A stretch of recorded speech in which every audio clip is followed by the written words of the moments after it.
నేపాల్ కొత్త ప్రధాని భర్త ఎవరో తెలుసా? ఆయన ఒకప్పుడు ఫ్లైట్ హైజాక్ కూడా చేశాడంటే నమ్మగలరా? నేపాల్ కొత్త ప్రధాని సుశీలా కార్కి, ఈమె భర్త పేరు దుర్గా ప్రసాద్ సుబేది. వీళ్ళిద్దరూ బెనారస్ యూనివర్సిటీ విద్యార్థులే.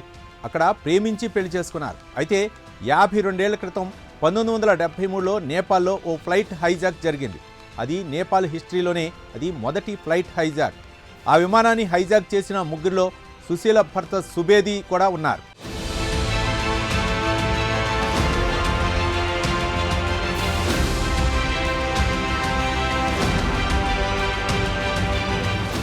ఆ ఫ్లైట్ నేపాల్లోని భేరత్ నగర్ నుంచి కాఠ్మండుకు వెళ్తోంది. అది కెనడాలో తయారైన 19 సీట్ల ట్విన్ ఓటర్ విమానం. ఫ్లైట్లో 30 లక్షల నగదు కూడా ఉంది. ఇందులో నేపాల్తో పాటు భారత ప్రయాణికులు కూడా ఎక్కారు.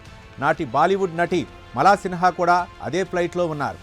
ఈ ఫ్లైట్లోనే నేపాలీ కాంగ్రెస్కు చెందిన బసంత్ భట్టారాయ్, దుర్గా ప్రసాద్ సుబేది, నాగేంద్ర ప్రసాద్ దంగేల్ కూడా ఎక్కారు. టేకాఫ్ కాగానే హైజాక్ చేశారు. నేపాల్ రాజు మహేంద్ర పాలనను వ్యతిరేకిస్తూ రాచరికానికి వ్యతిరేకంగా జరిగిన సాయుధ పోరాటానికి నిధులు సేకరించడానికి ఈ విమాన హైజాక్ జరిగింది.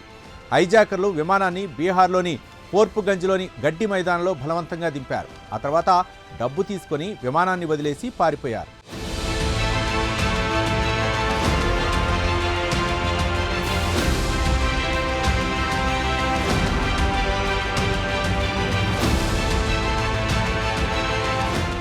ఈ ఘటన తర్వాత ఏడాది పాటు సుబేది ఇండియాలోని పలు ప్రాంతాల్లో రహస్య జీవితం గడిపారు. ఘటన జరిగిన ఏడాది తర్వాత ఆయన్ని పోలీసులు అరెస్ట్ చేశారు.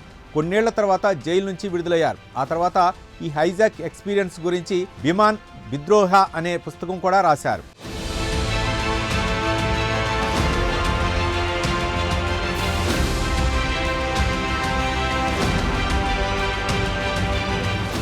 నేపాల్లో రాజకీయ అస్థిరత, పాలకుల పట్ల వ్యతిరేకత కొత్త కాదు. ప్రజలకు ప్రభుత్వంపై విరక్తి పుట్టినప్పుడల్లా నిరసనలకు దిగుతూనే ఉంటారు. 52 ఏళ్ల క్రితం ఫ్లైట్ హైజాక్ చేసిన దుర్గా ప్రసాద్ సుబేది ఆ టైంలోనే నేపాల్ కాంగ్రెస్ యూత్ లీడర్గా కూడా ఉన్నారు. పార్టీకి నిధుల కోసం చేసిన ఫ్లైట్ హైజాక్ వెనుకున్న మాస్టర్ మైండ్ గిరిజాప్రసాద్ కొయిరాలా. ఈయన ఆ తర్వాత 4 సార్లు ప్రధానిగా కూడా పనిచేశారు. ఇక దుర్గా ప్రసాద్ సుబేది జైలు నుంచి విడుదలయ్యాక నేపాల్ రాజకీయాల్లో కొనసాగారు.